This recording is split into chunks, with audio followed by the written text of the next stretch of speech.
Iya boleh ya, makan di sini aja deh. Kalian udah makan Mas? Aku mau makan di juga.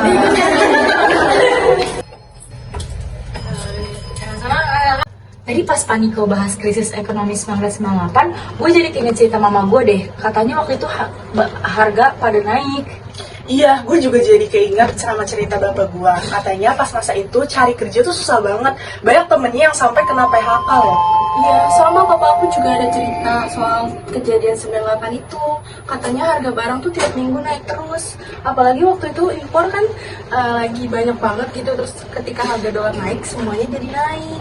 Iya, dari 2.000 per dolar bisa sampai 15.000. Bayangin aja, waktu itu mama gue juga bilang, gaji segitu-gitu aja, tapi biaya hidup makin naik. Sumpah. Wah gila sih, pantesan aja banyak orang pas masa itu tuh sampai narik uangnya dari bank. Jadi kayak mereka tuh rela ngantri berjam-jam. Oh iya, dulu mama aku buka usaha kecil-kecilan tuh buat salah satu cara bertahan hidup, jualan kue. Oh, iya. Iya sih, meski berat, tapi jadi banyak yang lebih mandiri. Betul.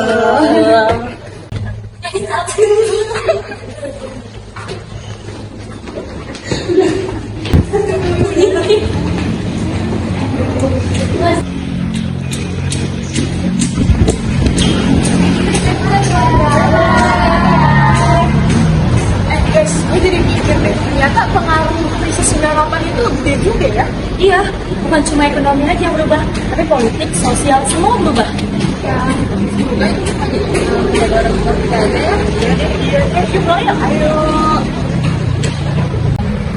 Tadi mereka tuh ngebahas kurs yang 1998. Iya.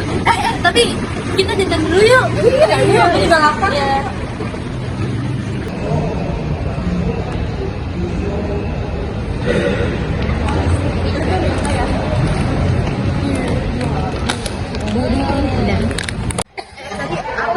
Itu loh, mereka tuh tadi ngomongin soal kurs yang 98 itu.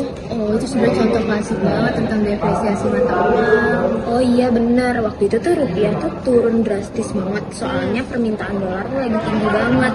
Terus juga devisa kita tuh menipis. Nah iya, dan itu juga ngaruh ke semua sektor. Barang impor mahal, inflasi naik, daya beli masyarakat turun. Efeknya jadi kayak rantai, satu jatuh semua kena. Nah, makanya waktu itu banyak perusahaan yang bangkrut, apalagi punya hutang dalam dolar. Jadi hutangnya makin lonjak. Iya sih, itu juga tuh karena itu menurunkan faktor kepercayaan dari investasi asing nggak sih? Jadi waktu mereka narik modal, rupiahnya malah makin jatuh.